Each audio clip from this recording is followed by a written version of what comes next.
പിന്നെ നമ്മുടെ മാധ്യമ പ്രവർത്തകരൊക്കെ ഭയങ്കര മിടുക്കന്മാരായിട്ടുള്ള ആളുകളാണല്ലോ. അതുകൊണ്ട് ഇതൊന്നും പഠിക്കുകയോ വായിക്കുകയോ ഒന്നുമില്ല.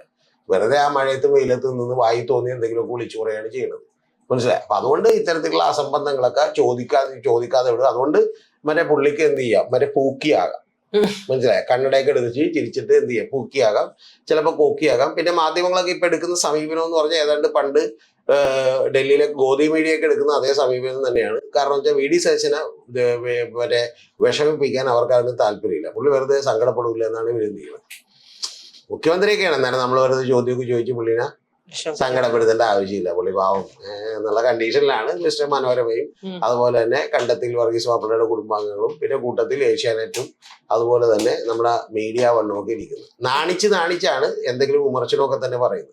ദാവീദ് സാഹിബൊക്കെ വിമർശനം പറയുമ്പോൾ എനിക്ക് ചിരി വരും. കാരണം വെച്ചാൽ കട്ടന്റെ പുറകിൽ നിന്നിട്ട് നമ്മള് പണ്ട് മറ്റേ പെണ്ണ് കാണാനൊക്കെ വരുന്ന ആളുകളൊക്കെ ഇങ്ങനെ നോക്കൂല ചെക്കൻ. ഇപ്പൊ അങ്ങനെ പെണ്ണുങ്ങളൊന്നും നോക്കാറില്ല. ഇങ്ങനെ നോക്കിയിട്ട് ഓടിക്കളയുക, അല്ലെങ്കിൽ ജനലിലൂടെ നോക്കുക എന്നൊക്കെ. നേരെ നോക്കാൻ ഇപ്പൊ നമുക്ക് നേരെ നോക്കിയാൽ മോശമാണെന്നാണ് അന്നത്തെ ധാരണ.